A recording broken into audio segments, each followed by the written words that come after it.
Dear students, so yesterday we were talking about the homeostasis और हमने homeostasis की definition को अच्छे से understand किया और हमने concept बनाया about the compartmentalization of the body.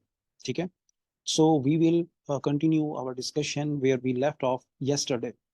तो हमने डिफाइन किया था होम्योस्टेसिस को और होम्योस्टेसिस की डेफिनेशन क्या थी? The maintenance of nearly constant conditions in the internal environment of the body is basically called as homeostasis. तो आज हम उससे आगे मूव करेंगे, जिसमें सबसे पहले आ जाता है होम्योस्टेटिक कंट्रोल मैकेनिज्म्स। ठीक है, तो होम्योस्टेटिक कंट्रोल मैकेनिज्म्स को अंडरस्टैंड करने के लिए थोड़ा सा एक बैकग्राउंड नॉलेज की तरफ जाते हैं वापस हम। हमने बॉडी को जब कंपार्टमेंटलाइज किया तो हमने कहा था कि बॉडी के अंदर कुछ सॉलिड्स हैं और एक लिक्विड पोर्शन है। लिक्विड पोर्शन को फिर हमने आगे जाकर डिवाइड कर दिया था कि एक हमारे पास इंट्रासेलुलर जो है वो फ्लूइड होता है और दूसरा हमारे पास एक्स्ट्रा सेलुलर फ्लूइड है। इंट्रासेलुलर फ्लूइड के अंदर हमने कुछ आयंस लिखे थे कि पोटाशियम, मैग्नीशियम और फॉस्फेट, इनकी कंसंट्रेशन इनसाइड द सेल ज्यादा होती है। और जब जो एक्स्ट्रा सेलुलर फ्लूइड है उसके अंदर सोडियम, सॉरी, उसके अंदर सोडियम और सोडियम, इसके अलावा क्लोराइड और बाइकार्बोनेट, इन आयंस की कंसंट्रेशन एक्स्ट्रा सेलुलर फ्लूइड में ज़्यादा होती है। इसके अलावा ऑक्सीजन होती है, कार्बन डाइऑक्साइड होती है और तीसरी जो चीज़ है इसके अंदर फैटी एसिड्स, इसके अलावा अमाइनो एसिड्स और शुगर्स होती है। ये सारी की सारी सेल के बाहर ज़्यादा पाई जाती हैं। अच्छा, वैसे एक चीज़ है कि मुझे ये यूट्यूब का प्लेटफॉर्म अच्छा इसलिए हाथ से लग रहा है कि इसमें एक एक लेक्चर के अंदर आप हंड्रेड्स ऑफ स्टूडेंट्स से एक ही लेक्चर में इंटरेक्ट कर सकते हो। This is very good thing about it. And और एक मैसेज भी है आप लोगों के लिए कि if you are new to this video, तो आप जितने भी मेरे स्टूडेंट्स हैं, आप काइंडली, अगर आपको इन चीज़ों की समझ आ रही है सबकी, तो आप इसको इसको लाइक भी करें, सब्सक्राइब भी करें और कमेंट कर दिया करें। अगर कोई आपका क्वेश्चन है या कोई सजेशन है तो वो काइंडली आप कमेंट में बता सकते हैं। अच्छा, तो हमने इसको डिस्कस कर रहे थे कि ये इंटरसेलुलर फ्लूइड है और ये हमारे पास एक्स्ट्रा सेलुलर फ्लूइड होता है। ठीक है, अब यहाँ पर मेंटेनेंस होनी है। फॉर एग्जांपल, अगर कहीं पर कोई इम्बैलेंस प्रोड्यूस हो गया, फॉर एग्जांपल अगर आयंस का प्रोड्यूस हो गया, तो आयंस के इम्बैलेंस को कंट्रोल करने के लिए नेचुरली आपके पास सिस्टम प्रेजेंट है। वो कौन सा सिस्टम है? रीनल। ठीक है, किसी आयन का मसला होगा, अगर फॉर एग्जांपल बॉडी के अंदर सोडियम कम हो गया है, तो रीनल जो है वो सोडियम की रीअब्जॉर्प्शन करके आपकी बॉडी के अंदर सोडियम की क्वांटिटी को पूरा करेगा। अगर फॉर एग्जांपल बॉडी के अंदर ऑक्सीजन कम है या CO2 बढ़ गई है या कोई भी इस तरह का इंबैलेंस हो गया है बॉडी के अंदर, तो इसके लिए आपके पास पल्मोनरी सिस्टम प्रेजेंट है, लंग्स हैं, तो वो उसको मेंटेन कर लेंगे। अगर जहां तक बात है फैटी एसिड्स की, शुगर्स की, अमाइनो एसिड्स की, तो इसके लिए बॉडी के अंदर आपके पास GIT का सिस्टम प्रेजेंट है। तो कहने का मकसद ये है, जो कंट्रोल मैकेनिज्म्स हैं बॉडी के, बेसिकली ये आपके सारे के सारे कौन है? ऑर्गन सिस्टम्स हैं। उसके जरिए से नेचुरली आपका जो होम्योस्टेटिक कंट्रोल है वो चलता रह जाता है। अब जैसे यहाँ पर कंट्रोल मैकेनिज्म दिया हुआ है, एक आपके पास नर्वस सिस्टम है, दूसरी तरफ एंडोक्राइन सिस्टम है। स्किन की बात करें तो स्किन आपको प्रोटेक्शन प्रोवाइड कर रही है। तो ये वो सारी चीजें हैं जो हमने डिस्कस कर ली।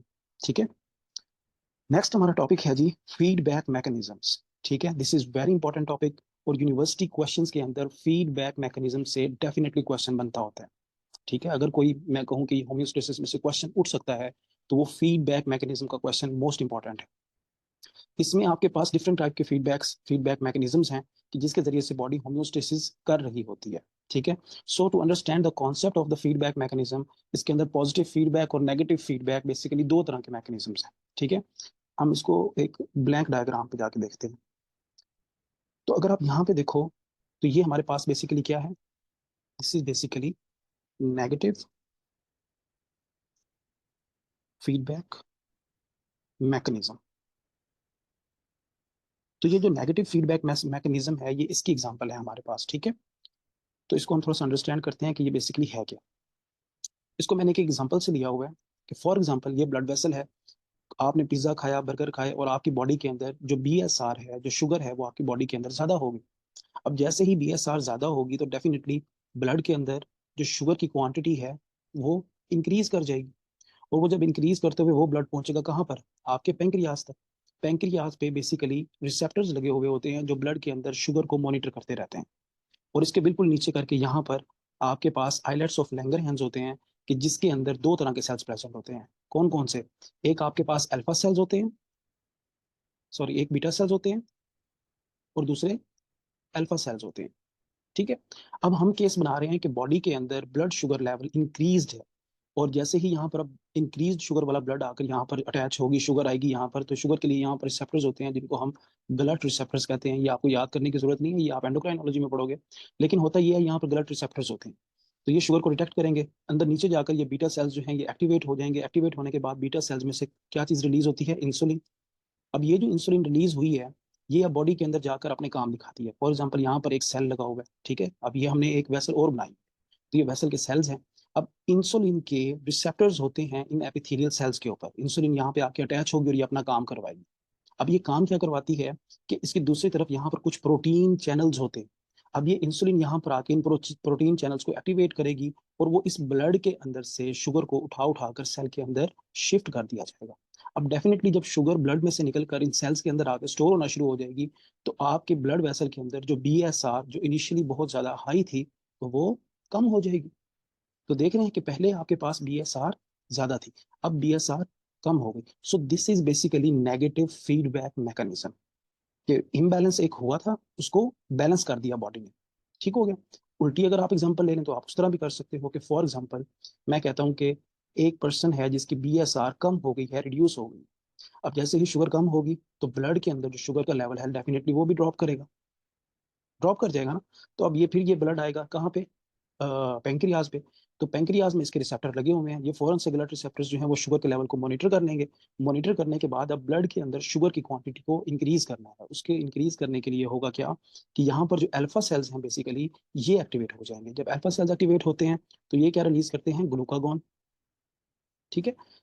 अब ग्लूकागॉन जो है, अब यहाँ पर ये ब्लड वेसल है, चलो कलर चेंज कर लेते हैं हम, कि ये ब्लड वेसल है। तो ब्लड वेसल पे जैसे उसके वो सेल्स हैं, तो इसी तरीके से ये जो एपिथेलियल सेल्स हैं इनके ऊपर ग्लूकागॉन के भी रिसेप्टर्स होंगे। अब ये ग्लूकागॉन आएगी और यहाँ पर आकर अटैच हो जाएगी। जैसे ये अटैच होगी तो ये अपने काम करवाती है। ये क्या करेगी कि जो बॉडी के अंदर जो आपके पास ग्लाइकोजन रिजर्व पड़े हुए हैं उनको वापस कन्वर्ट किया जाएगा। यानी कि ग्लाइकोजन जो है, जो कि स्टोरेज फॉर्म है ऑफ ग्लूकोज, उसको वापस में कन्वर्ट कर दिया जाएगा किसके अंदर? ग्लूकोज के अंदर। और फिर ये जो ग्लूकोज है ये वापस आपके ब्लड में शामिल कर दी जाएगी। इस तरह से क्या होगा कि आपकी जो BSR है वो दोबारा से इंक्रीज हो जाएगी, ऊपर आ जाएगी। सो बेसिक प्रॉब्लम जो है वो यहाँ पर BSR कम का था और बॉडी ने क्या किया? उस BSR को पूरा कर दिया। सो this is best example for the, for what? For negative feedback mechanism, ठीक हो गया। तो ये बहुत जबरदस्त एग्जाम्पल है। अब यहाँ पर एक कॉन्सेप्ट और बनाना है कि जितने भी आपके पास फीडबैक मैकेनिज्म्स हैं उसके अंदर कुछ स्टेप्स होते हैं, यानी कि उसके कंट्रोल मैकेनिज्म को अब हमें समझ लेना। यहाँ पे मैं कलर चेंज करता हूँ तब आपको ये मेरी बात समझ में आएगी जो मैं अब समझा रहा हूँ। फॉर एग्जाम्पल, अब जो बेसिक प्रॉब्लम था, जो स्टिमुलस आया है बॉडी के अंदर, वो था कि BSR रेज्ड है, ठीक है। ये फर्स्ट स्टेप है। फिर उसके बाद एक एफरेंट सिग्नल्स गए हैं जो कि पेंक्रियाज तक इस कंडीशन में गए हैं, तो ये आपके पास एफरेंट सिग्नल्स हो गए। ये this is point number 2। Point number 3 पे देखें कि यहाँ पर आपके पास कुछ रिसेप्टर्स थे जिन्होंने इसको क्या किया? डिटेक्ट किया प्रॉब्लम को, ठीक है। अब प्रॉब्लम को डिटेक्ट करने के बाद फोर्थ नंबर पे जो पेंक्रियाज था, इसने एक रिस्पॉन्स जनरेट किया है। तो इस वजह से मैं पेंक्रियाज को मैं सेंटर भी कह सकता हूँ। ऐसे ही है ना कि ये एक सेंटर है जिसने पूरी की पूरी इंफॉर्मेशन को लेकर और एक रिस्पॉन्स जनरेट किया है in the form of insulin, ठीक है। तो फिफ्थ स्टेप क्या है कि यहाँ से इंसुलिन प्रोड्यूस हुई। सिक्स स्टेप क्या है कि यहाँ से फिर कुछ इफरेंट आपके पास पाथवे गया, कि वो गया जाके सेल्स के ऊपर, उसने जाके एक्ट किया। और ये जो बेसिकली है ये वाला, ये आपके पास इफेक्टर है। इफेक्टर है ना ये सेल, क्यों? क्योंकि ये ब्लड के अंदर शुगर के लेवल को कम कर रहा है, इफेक्ट कर रहा है, ठीक है। और बाद में ये वाला जो है BSR का कम होना, ये रिस्पॉन्स हो गया आपके पास। So this is number 6 and 7 is कि BSR का जो रिस्पॉन्स था उसको बेहतर कर दिया गया। तो कोई भी फीडबैक आप मैकेनिज्म लेंगे तो उसके अंदर ये चीजें लाजमी होंगी। यानी कि नंबर 1 इस कंडीशन में आ जाए, ये आपके पास स्टिमुलस है, ये जो है दूसरा आपके पास एफरेंट सिग्नल है, देन सेंटर है, फिर आपके पास इफरेंट सिग्नल प्रोड्यूस हो जाता है, और फिर ये इफरेंट सिग्नल जो है वो इफेक्टर के पास जाता है और वहां से आगे जो है रिस्पॉन्स जनरेट हो जाता है। सो this is the best example for the feedback mechanism. चलें एक और एग्जांपल देखते हैं फीडबैक मैकेनिज्म की। ये है जी टेम्परेचर रेगुलेशन, ठीक है। क्योंकि जब कभी भी फीडबैक मैकेनिज्म आता है उसको आपने with the help of examples आपने एक्सप्लेन करना होता है, ओके। सो अब यहाँ पर देखें कि हमारी, आप जानते हैं कि स्किन के अंदर कुछ हमारे पास थर्मो रिसेप्टर्स होते हैं। थर्मो रिसेप्टर्स नाम से जाहिर है कि ये बॉडी के अंदर जो अगर कोई बाहर किसी भी किस्म का टेम्परेचर का चेंज होगा तो ये थर्मो रिसेप्टर्स बेसिकली उसको डिटेक्ट कर रहे होते हैं। तो रिसेप्टर्स ने फॉर एग्जांपल हुआ क्या कि टेम्परेचर इंक्रीज हुआ, बाहर बहुत ज़्यादा गर्मी थी, तो बॉडी ने उसको डिटेक्ट कर लिया। अब ये थर्मो रिसेप्टर्स एक्टिवेट हो जाएंगे। एक्टिवेट होने के बाद ये यहाँ से क्या भेजेंगे, एफरेंट सिग्नल्स भेजेंगे कि भाई टेम्परेचर बहुत ज़्यादा हो गया, बाहर गर्मी है बहुत। तो ये एफरेंट सिग्नल्स जाएंगे with the help of nerves, क्योंकि रिसेप्टर एक्टिवेट हुए थे। वो एफरेंट सिग्नल्स गए आपके कहाँ पे, ब्रेन में। और ब्रेन जो है ये वो आपका सेंटर हो गया, जिस तरह हमने वहां बात की, ठीक है। तो उसके मुताबिक ब्रेन ने एक रिस्पॉन्स जनरेट किया, तो ये एक इफरेंट इफरेंट सिग्नल बन गया इसका, कि क्या करना है आगे, इस टेम्परेचर को, जो इतनी ज्यादा बाहर गर्मी है, हमने इसको कैसे कंट्रोल करना है। तो ये जो इफरेंट रिस्पॉन्स आया है, ये रिस्पॉन्स आएगा कहाँ पे, इफेक्टर्स के पास। और इफेक्टर इस केस में वही स्किन ही है। स्किन में कौन कौन से इफेक्टर हैं, दो बड़े इफेक्टर हैं यहाँ पर। नंबर वन ये वाला देख रहे हैं, स्वेट ग्लैंड्स। कि स्वेट ग्लैंड्स को फौरन से कहा जाएगा कि भाई ढेर सारा जो है वो स्वेट की प्रोडक्शन को इंक्रीज कर दो, बढ़ा दो, स्वेट ज्यादा कर दो। तो जब स्वेट ज्यादा होगा तो डेफिनेटली वो जो स्किन है, स्किन के ऊपर वो पूरी की पूरी स्वेट की एक लेयर आ जाएगी। उससे क्या होगा कि इवेपोरेटिव कूलिंग का इफेक्ट प्रोड्यूस होगा। और वो जो प्रॉब्लम थी कि बॉडी के अंदर के बाहर हीट ज्यादा है, तो इवेपोरेटिव कूलिंग की वजह से आपकी बॉडी कूल डाउन होना शुरू हो जाएगी। सो this is another example of the negative feedback mechanism, ठीक है। इसी को आप उल्टा भी कर सकते हैं। इस तरह से हजारों चीजें हैं कि जिसके अंदर बॉडी नेगेटिव फीडबैक मैकेनिज्म पे चल रही होती है। फॉर एग्जांपल और क्या एग्जांपल हो सकती है कि जी फॉर एग्जांपल बॉडी के अंदर जो पीएच है वो इंक्रीज हो गई और पीएच डिक्रीज कर दी बॉडी ने, ठीक है। फॉर एग्जांपल पीएच आप उल्टा कर लो कि पीएच डिक्रीज हुई तो बॉडी ने पीएच को जो है वो इंक्रीज किया, ठीक है। और भी कई एग्जांपल हो सकती है। ब्लड प्रेशर की बात कर लो कि ब्लड प्रेशर हाई हुआ, बॉडी ने जो है पूरा का पूरा होम्योस्टैटिक कंट्रोल चलाकर और ब्लड प्रेशर को डिक्रीज कर दिया। अच्छा जी, ब्लड प्रेशर डिक्रीज हुआ, बॉडी ने होम्योस्टैटिक कंट्रोल चलाकर ब्लड प्रेशर को इंक्रीज किया या नॉर्मलाइज किया। तो इस तरीके से नेगेटिव फीडबैक मैकेनिज्म्स की बहुत सारी एग्जांपल हो सकती है, ठीक है। चलें जी आगे मूव करते हैं। तो ये वही वाली टेम्परेचर रेगुलेशन की एग्जांपल आ गई। ये जो मैं ब्लड प्रेशर की बात कर रहा था, कि अगर ब्लड प्रेशर जो है वो किसी वजह से आपका इंक्रीज कर जाएगा, बॉडी के अंदर जो है वो सेंस किया जाएगा इसके इंक्रीज ब्लड प्रेशर को, हार्ट रेट डिक्रीज होगा, जिसकी वजह से ब्लड प्रेशर नॉर्मलाइज होगा। फॉर एग्जांपल स्ट्रेस भी रिड्यूस हो गया, ब्लड प्रेशर भी रिड्यूस हो गया, बॉडी ने उसको सेंस किया, हार्ट रेट को इंक्रीज किया, दोबारा से ब्लड प्रेशर को नॉर्मलाइज कर दिया गया। तो ये भी नेगेटिव फीडबैक की एग्जाम्पल है, ठीक है। तो दूसरा जो मैकेनिज्म है वो हमारे पास आ जाता है पॉजिटिव फीडबैक मैकेनिज्म। चलें थ्योरी देख लेते हैं इसकी एक दफा, कि नेगेटिव फीडबैक क्या है। The effective response of the system in the opposite direction to the stimulus that initiate the response, ठीक है। This is basically opposite directive response होता है। और अगर सेम डायरेक्टिव रिस्पॉन्स है, this is basically positive feedback mechanism. और इसकी example दी हुई है, entry of a small amount of sodium into the cell will open more sodium channels causing the sodium to enter the cell. तो ये basically example, चले मैं इधर एक्सप्लेन कर देता हूँ ये है क्या। ये पॉजिटिव फीडबैक जो सेम डायरेक्टिव डायरेक्शन का रिस्पॉन्स है, ये कैसे प्रोड्यूस होता है। आप जानते हैं कि जब फॉर एग्जांपल ये एक सेल है हमारे पास, थोड़ा सा मुझे इसको एक्सप्लेन करना पड़ेगा। तो आप जानते हैं कि यहाँ पर कुछ सोडियम चैनल्स बने हुए होते हैं इसकी सेल मेम्ब्रेन पे, ठीक है। अब यहाँ से कोई स्टिमुलस आया और स्टिमुलस ने आके इसको टच किया। जैसे स्टिमुलस आएगा तो होता क्या है कि ये सोडियम चैनल्स बड़े सेंसिटिव होते हैं, ये ओपन हो जाते हैं। जैसे ये ओपन होते हैं तो एक्स्ट्रा सेलुलर फ्लूइड में आप जानते हैं कि सोडियम ज्यादा होता है, सोडियम फौरन से मूव कर जाता है इनसाइड द सेल। अब जैसे ही सोडियम मूव करता है इनसाइड द सेल, तो होगा क्या कि सेल के अंदर बेसिकली, यहाँ पर लिख देते हैं कि सेल में इनसाइड पॉजिटिव इंक्रीज कर जाता है, ठीक है। जैसे ही सेल में इनसाइड पॉजिटिव इंक्रीज करता है, तो इसका मतलब है कि सेल जो है वो आपका डीपोलराइज हो गया। और सेल जैसे ही डीपोलराइज होता है, तो इसके साथ वाले जो सोडियम चैनल्स है ना, ये वाले, यहाँ से कलर चेंज कर लेते हैं ताकि सारा आपको समझ में आता रहे। तो अब होगा क्या कि ये जो सोडियम जो सेल डीपोलराइज हुआ है, ये डीपोलराइज सेल जो इसके साथ वाले सोडियम चैनल्स हैं, फिर वो उनको ओपन कर देता है। तो लाजमी बात है, जैसे ये ओपन होगा तो और सोडियम सेल के अंदर आ गया। अब और सोडियम आया तो ये और ज्यादा सोडियम जो दूसरे चैनल है उसको एक्टिवेट करेगा, और सोडियम इनसाइड द सेल आएगा। तो इस तरीके से जितने सोडियम चैनल्स हैं सबको ओपन कर दिया जाता है। तो देख रहे हैं, एक ओपन हुआ, उसने दूसरे को, तीसरे को, चौथे को, पूरे के पूरे वो एक डीपोलराइजेशन की वेव बना दी कि सोडियम इनफ्लक्स, जितना सेल डीपोलराइज होता है sodium influx inside the cell मजीद इंक्रीज होता है। So this is the best example for what for positive feedback mechanism, ठीक है। एक दूसरी एग्जांपल लेते हैं, इसको रिमूव करके दूसरी एग्जांपल से आपको समझाते हैं पॉजिटिव फीडबैक मैकेनिज्म। अच्छा, अब यहाँ पे फॉर एग्जांपल ये एक ब्लड वेसल है, ठीक है। अब ब्लड वेसल में सपोज करें कि ये जो हिस्सा है, दिस पॉइंट, यहाँ से लेके और यहाँ तक, ये जो वेसल है ये रप्चर हो गई है। अब लाजमी बात है, ये रप्चर होगी तो यहाँ से ढेर सारा ब्लड निकलना शुरू हो जाएगा वेसल से, ऐसी है। तो अब यहाँ पर ब्लीडिंग को आपने रोकना है। तो रोकने के लिए क्या होता है, आप जानते हैं कि यहाँ पर जो ब्लड फ्लो कर रहा है वेसल के अंदर, इसके अंदर प्लेटलेट्स भी होते हैं, ऐसे ही है। तो अब फॉर एग्जांपल अब यहाँ से अगर रप्चर है तो होगा क्या कि जो प्लेटलेट्स यहाँ से मूव कर रहे होंगे ना, वो फौरन से ये जो कट पार्ट है ऑफ द वेसल यहाँ पर आकर ये इकट्ठे होना शुरू हो जाएंगे, ताकि जो ब्लीडिंग हो रही है इनसाइड द बॉडी उसको रोका जा सके। तो जितने प्लेटलेट्स यहाँ पर आकर इकट्ठे होते हैं, अकोमोलेट होते हैं, ये क्या करते हैं कि ये यहाँ से कुछ केमिकल्स रिलीज करते हैं। ये आगे आप जो है उसे क्या कहते हैं, ब्लड क्लॉटिंग का जो मैकेनिज्म है, उस हीमोस्टेसिस हीमोस्टेसिस में आप जाके आगे पढ़ेंगे विषय। तो उसमें होता क्या है कि जैसे ही ये प्लेटलेट्स यहाँ पे इकट्ठे होते हैं तो ये यहाँ पर एडीपी को रिलीज कर देते हैं, ठीक है। इसके अलावा थ्रोम्बोक्सिन ए टू भी होता है, खैर ये आपको याद करने की जरूरत नहीं है। तो होता क्या है कि ये वाले जो कंपाउंड्स रिलीज हुए हैं, ये मजीद जो आपके पास प्लेटलेट्स जो इस वेसल के अंदर मूव कर रहे हैं, इन प्लेटलेट्स के लिए ये कीमो अट्रैक्टेंट्स का काम करते हैं, कीमोटैक्सिस का काम करते हैं, कि भाई जल्दी आओ यहाँ पे। बाकी प्लेटलेट्स को बता रहे होते हैं ये कि जल्दी यहाँ पर आए, यहाँ पर वेसल रप्चर हो गई है, मजीद प्लेटलेट्स चाहिए। तो होगा क्या कि यहाँ से जितने प्लेटलेट्स होंगे वो सारे के सारे मजीद यहाँ पे इकट्ठे होना शुरू हो गए। तो इकट्ठे होते होते होते होते होते होते ये पूरा का पूरा जितनी भी ये वेसल रप्चर है, इस वेसल को यहाँ से बंद कर दिया जाएगा ताकि मजीद ब्लीडिंग ना हो सके। ठीक हो गया। तो देख रहे हैं कुछ प्लेटलेट्स इकट्ठे हुए, उन्होंने मजीद को बुलाया, जितने यहाँ पर आए उन्होंने मजीद एडीपी निकाल के मजीद को बुलाया। तो इस तरीके से ये एक पॉजिटिव फीडबैक लूप है जो प्रोड्यूस हो गई है। सो this is the best example for the positive feedback mechanism. Okay, और भी कई एग्जांपल्स हैं इसकी, जिसके अंदर ये दो एग्जांपल्स बहुत इंपॉर्टेंट है। नंबर वन है चाइल्ड बर्थ। अब होता क्या है, देखें जी, ये बेबी पड़ा हुआ है, अब ये बेबी डिलीवर हो रहा है। तो जैसे ही बेबी डिलीवर होने का टाइम आता है तो बेबी जब लेट डाउन होता है, ये नीचे की तरफ बेबी का हेड मूव करता है, तो ये जो सर्विक्स है, सर्विक्स के ऊपर क्या आती है, डिस्टेंशन आती है।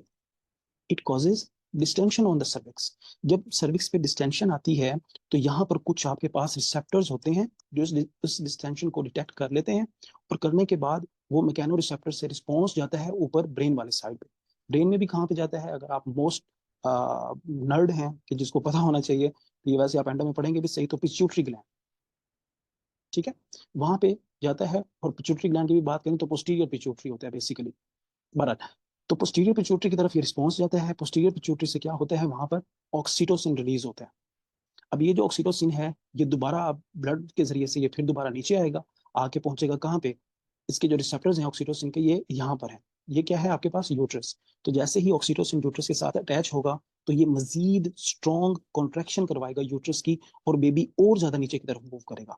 अब बेबी और नीचे मूव करेगा तो सर्विक्स के ऊपर और स्ट्रेच पड़ेगा, जितना और स्ट्रेच पड़ेगा उतना ज्यादा ऑक्सीटोसिन रिलीज होगा, जितना ऑक्सीटोसिन होगा वो मजीद जो यूट्रस है उसकी कॉन्ट्रैक्शन कराएगा। तो इस तरह से ये भी आपके पास एक बेस्ट एग्जांपल है for the positive feedback mechanism, ठीक है।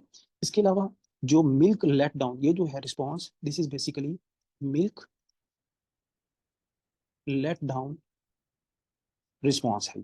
ये भी आपके पास पॉजिटिव फीडबैक की मैकेनिज्म की एग्जांपल है। अब इसमें क्या हो रहा है, इसमें आप देखें कि ये हमारे पास ब्रेस्ट टिश्यू है, तो ये निपल है, निपल के साथ आपको पता है एरियोला होता है, एरियोला के ऊपर जो है वो मैकेनो रिसेप्टर्स लगे हुए होते हैं। सारी जो स्टोरी है वो शुरू होती है कि जब बेबी जो है वो सकलिंग करना शुरू करता है मिल्क की, तो होगा क्या कि ये जो मैकेनो रिसेप्टर्स हैं ये एक्टिवेट हो जाते हैं। तो यहाँ से एक रिस्पॉन्स जाएगा कहाँ पे, क्योंकि मैकेनो रिसेप्टर्स एक्टिवेट हुए हैं ब्रेन में। तो ब्रेन के अंदर वही वाला पार्ट है जो आपके पास हाइपोथैलेमस और पिट्यूटरी वाला एक्सिस है, कि वहां पे जाएगा। पिट्यूटरी में जो पोस्टीरियर पिट्यूटरी है वहां से ऑक्सीटोसिन को रिलीज किया जाएगा। जो ऑक्सीटोसिन है, देख रहे हैं, ये ऑक्सीटोसिन यहाँ से रिलीज हो गया।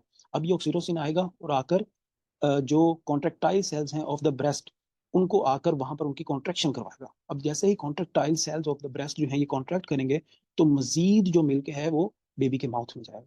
अब बेबी जो है वो सकलिंग करता रहेगा, उतना ही ज्यादा रिस्पॉन्स जाएगा ऊपर की तरफ ब्रेन में, ब्रेन से ऑक्सीटोसिन आएगा, मजीद मिल्क की इजेक्शन होगी। तो ये भी आपके पास पूरी की पूरी एक पॉजिटिव लूप ही बन गई, ठीक है। This is also best example for the positive feedback mechanism, ठीक है। अच्छा, एक चीज और होती है जिसको हम कहते हैं फीड फॉरवर्ड मैकेनिज्म। क्या कहते हैं उसको, फीड फॉरवर्ड मैकेनिज्म, ठीक है। इसको भी आप याद रख, इसको भी आपने याद करना है, ये भी बहुत इंपॉर्टेंट है। इसका एक दूसरा नाम भी है जिसको हम स्लैश में करके लिख देता हूँ, इसको हम अडेप्टिव कंट्रोल भी कहते हैं। अडेप्टिव कंट्रोल भी इसको कहा जाता है, ठीक है। इसमें बेसिकली होता क्या है, ये थोड़ा सा डिफरेंट है from the positive and the negative feedback mechanism. अच्छा, याद करें कि नेगेटिव फीडबैक में क्या था। नेगेटिव फीडबैक की अगर मैं बिल्कुल एक सिंपल से एग्जांपल दूं तो वो ये हो सकती है कि फॉर एग्जांपल आपका हुआ एग्जाम, ठीक है, एग्जाम हुआ और आपके जो है वो मार्क्स कम हैं या आप फेल हो गए, तो आप जैसे ही फेल होते हैं तो आप फिर पूरा का पूरा साल जो है वो एक स्ट्रगल करते हो, मेहनत करते हो, ताकि जब एग्जाम हो तो उसको पास किया जा सके। ठीक है, पोजीशन ना भी हो तो एटलीस्ट पास तो कर लेना। ठीक है, तो ये तो था नेगेटिव फीडबैक। लेकिन फीड फॉरवर्ड मैकेनिज्म में क्या होता है बेसिकली, कि फॉर एग्जांपल एग्जाम हुआ, आप फेल हो गए, फिर क्या हुआ कि पेरेंट्स ने, हालांकि अभी आपकी फर्स्ट ईयर शुरू नहीं हुई, ठीक है, तो पेरेंट्स ने क्या किया कि आपके ऊपर इतनी सख्ती करना शुरू कर दी कि क्लास टेस्ट के ऊपर ही, कि आपको पूरे के पूरे 9 मंथ्स वो आपकी जान के दुश्मन बने, कि daily study daily study daily study, क्योंकि वो आपके पहली दफा फेल होने पे इतना डर गए थे कि वो दोबारा आपको फेल होता देख नहीं सकते थे। तो इस वजह से उन्होंने पहले से ही सख्ती करना शुरू कर दी आप पर, ताकि जब फाइनल प्रॉफ हो तो उसमें आप सक्सेस हासिल कर सकें। ऐसी है। तो ये जो है बेसिकली, अब होपफुली कि आप डिफरेंस समझ रहे होंगे, कि बेसिकली फीड फॉरवर्ड जो मैकेनिज्म है, जो बॉडी के अंदर रैपिडली अकरिंग मूवमेंट होती है, इसको रेज कर देते हैं, बॉडी के अंदर जो रैपिडली अकरिंग मूवमेंट है, उसके लिए फीड फॉरवर्ड मैकेनिज्म यूज होता है। ठीक हो गया। और उसके अंदर कौन सा है, जैसे for example I would say the brain sends feed forward signals to the muscles for the upcoming movement by learning from the previously incorrect performed movement. ठीक है, यानी कि प्रीवियसली कोई इनकरेक्ट मूवमेंट हुई थी, प्रीवियसली सम इनकरेक्ट मूवमेंट हुई, और उसके रिस्पॉन्स में इस दफा ब्रेन जो है उसको करेक्ट करना चाहता है। फॉर एग्जांपल एक रोड है, ठीक है, आप रोड पे गाड़ी ड्राइव करते जा रहे हो, अब गाड़ी जा रही है, यहाँ पर कोई ना कोई स्पीड बम्प था, फर्स्ट टाइम आप उस रोड पे गए, आपको पता नहीं था, आप 60 की स्पीड में आ रहे थे और आपने उसी के ऊपर से गाड़ी चढ़ा दी और एक बहुत बड़ा धक्का लगा। डेफिनेटली जब आप दोबारा सेम इसी रोड से जाओगे तो आपको पता होगा कि यार यहाँ पे करीब करीब एक बड़ा गंदा सा स्पीड बम्प आता है। तो अगली बार आपको पहले ही सब कॉन्शियसली पता होगा और आपने अपने पाँव के जो मसल्स हैं उनको फौरन से एक्टिवेट कर देना है कि भाई ब्रेक पे पाँव रख दो। तो जब भी कोई प्रीवियसली इनकरेक्ट मूवमेंट होती है तो उसको करेक्टिफाई करने के लिए ब्रेन जो है वो फीड फॉरवर्ड मैकेनिज्म का यूज करता है, या इसका दूसरा नाम भी है जिसको हम कहते हैं डिलेड नेगेटिव फीडबैक मैकेनिज्म। सो डिलेड नेगेटिव फीडबैक मैकेनिज्म हो, या अडाप्टिव कंट्रोल हो, या जो है फीड फॉरवर्ड मैकेनिज्म हो, तो ये तीनों के तीनों जो है वो एक ही चीज के नाम हैं। जैसे कि सलमान खान को सल्लू भाई भी कहते हैं, भाईजान भी कहते हैं, लेकिन सब चीजों के नाम एक ही हैं। सो थैंक यू फिजियोलॉजिस्ट के जिन्होंने ज्यादा हमारे लिए प्रॉब्लम्स नहीं क्रिएट की। ठीक है, अच्छा खैर, एक लास्ट चीज रहेगी जिसको हम कहते हैं गेन। गेन क्या होता है, बहुत छोटा सा टॉपिक है गेन। गेन बेसिकली ये होता है कि correction divided by error is equal to gain. Correction divided by error is equal to gain. ठीक है, इसकी जो बेस्ट एग्जांपल जो बुक के अंदर भी लिखी हुई है वो है ब्लड प्रेशर रेगुलेशन की। फॉर एग्जांपल एक बंदे का ब्लड प्रेशर था 150, आपने उसको टैबलेट दे दी कैपोटेन। ठीक है, कैपोटेन देने से उसका जो ब्लड प्रेशर है वो कितना हो गया, 130। लेकिन जो आइडियल ब्लड प्रेशर है वो कितना होना चाहिए, 120 millimetre of mercury, this is ideal. और उसका जो है जो रियल आया है दैट इज 130। तो इसका मतलब है जो करेक्शन हुई है, अगर आप 150 से 130 के दरमियान में देखो तो 20 मिलीमीटर ऑफ मरकरी की करेक्शन की है, लेकिन आइडियल तक पहुंचने के लिए अभी भी 10 मिलीमीटर मरकरी का गैप बाकी है। तो इसका मतलब ये है कि करेक्शन हुई 20 की, एरर आया 10 का, तो गेन कितना हो गया, 2। तो इसका मतलब ये है कि जो आपकी बॉडी का बैरो रिसेप्टर रिस्पॉन्स है, जिसने रिस्पॉन्ड किया है to the high blood pressure, उसका जो गेन है वो 2 है। और इसके अंदर एक एमसीक्यू आ जाती है कि बेस्ट गेन जो है बॉडी का वो कौन सा मैकेनिज्म है। बेस्ट गेन आपका टेम्परेचर कंट्रोल सिस्टम है बॉडी का, जो कि इसमें यूज होता है। ठीक है, लें जी, अब ये है जी होम्योस्टेटिक इम्बैलेंस, कि अगर, क्योंकि देखिए बाहर की इन्वायरमेंट में चेंजेस तो होती रहेंगी, लेकिन ये है कि बॉडी उस चेंज को, उस इम्बैलेंस को बैलेंस करती है। जैसे हमने पीछे एक बड़ी जबरदस्त एग्जांपल पढ़ी बीएसआर के बारे में, हम उधर मूव कर जाते हैं, अभी तक शायद लिखी हुई होगी, यस लिखी हुई है। अब यहाँ पर देखें कि हमने यहाँ पर पढ़ा था कि बीएसआर जो है इंक्रीज हुई तो बीएसआर को डिक्रीज किया गया, बीएसआर डिक्रीज हुई तो किस तरह बीएसआर को बॉडी ने इंक्रीज कर दिया। तो चेंजेस आती रहेंगी बॉडी में, लेकिन बॉडी की एफिशिएंसी कितनी अच्छी है वो डिपेंड करता है कि आपकी बॉडी के, क्योंकि देखें आपकी बॉडी ने खुद को होम्योस्टैटिकली मेंटेन बैलेंस में रखना ही रखना है। अगर फॉर एग्जांपल बाहर कोई चेंज होती है और आपकी बॉडी उस चेंज को कंपनसेट नहीं कर पाती, वो क्या होगा, भाई डिजीज होगी ना वो, सीधी सीधी डिजीज है ये, कि चेंज हुई लेकिन बॉडी उसको कंपनसेट नहीं कर पा रही। समझ रहे हैं बात को? तो फॉर एग्जांपल अगर आप शुगर की बात कर लेते हो तो देखें बीएसआर इंक्रीज हुआ, और फॉर एग्जांपल जो डायबिटीज है, जो शुगर है, वो किसको कहते हैं? वो इसी को तो कहते हैं कि बीएसआर इंक्रीज हुआ। इंक्रीज होने के बाद अब या तो यहाँ पर ये मसला हो जाए कि जो ब्लड के रिसेप्टर्स हैं ये काम करना छोड़ जाए, तो क्या होगा, जितनी मर्जी शुगर इंक्रीज होती रहे पैंक्रियाज को पता ही नहीं चलेगा। या दूसरा क्या मसला हो जाए कि ये जो आइलेट्स ऑफ लैंगरहैंस हैं, कोई ऑटो इम्यूनिटी हो जाए और ये आइलेट्स ऑफ लैंगरहैंस जो है इनकी डिस्ट्रक्शन हो जाए। ठीक है, तो जितना मर्जी ये शुगर इंक्रीज होता रहे, बीटा सेल्स ही नहीं होंगे, बीटा सेल्स नहीं होंगे तो इंसुलिन प्रोड्यूस नहीं होगा, जब इंसुलिन प्रोड्यूस नहीं होगा तो आगे इफेक्ट भी नहीं होगा। तो इसका मतलब ये है कि अगर बीएसआर बढ़े और किसी वजह से वो बीएसआर को दोबारा बॉडी कम ना कर सके, तो वो क्या होगा, that will be a disease, और उस डिजीज का एक नाम है जिसको हम क्या कहते हैं, डायबिटीज मेलाइटस। समझ रहे हैं? इसी तरीके से पीएच बॉडी की हाई होगी, भाई अगर पीएच हाई हो गया तो उस पीएच को कम करना होगा। अगर फॉर एग्जांपल पीएच हाई की हाई रह गई और बॉडी जो है उस पीएच को नीचे लाकर, और आपका पीएच जो है 7.45 उसको मेंटेन ना कर सकी, तो इसका मतलब क्या है कि भाई आपके गुर्दे काम नहीं कर रहे, ठीक है, आप किडनी फेलियर में हो। तो हमेशा याद रखें कि चेंजेस बॉडी के अंदर, क्योंकि इतना मेटाबॉलिज्म हो रहा है, चेंजेस बॉडी के अंदर आती हैं, बाहर से आती हैं, अंदर से भी आती हैं, लेकिन बॉडी उसको कैसे कंपनसेट करती है to maintain that balanced homeostatic state, that is very important. अगर वो बैलेंस मेंटेन नहीं होता तो that is definitely a disease. ठीक हो गया? So here we end our lecture. I hope that you have learned something new in this lecture. If you really understood each and every point, तो इसको like भी करें, subscribe भी करें, और सेकंड ईयर वालों के लिए जीआईटी की सीरीज भी हम शुरू करेंगे, और फर्स्ट ईयर के लिए ये है कि उनके लिए जो है जो नेक्स्ट यूनिट होगा वो हम इंशाल्लाह सेल शुरू कर लेंगे। ठीक, थैंक यू।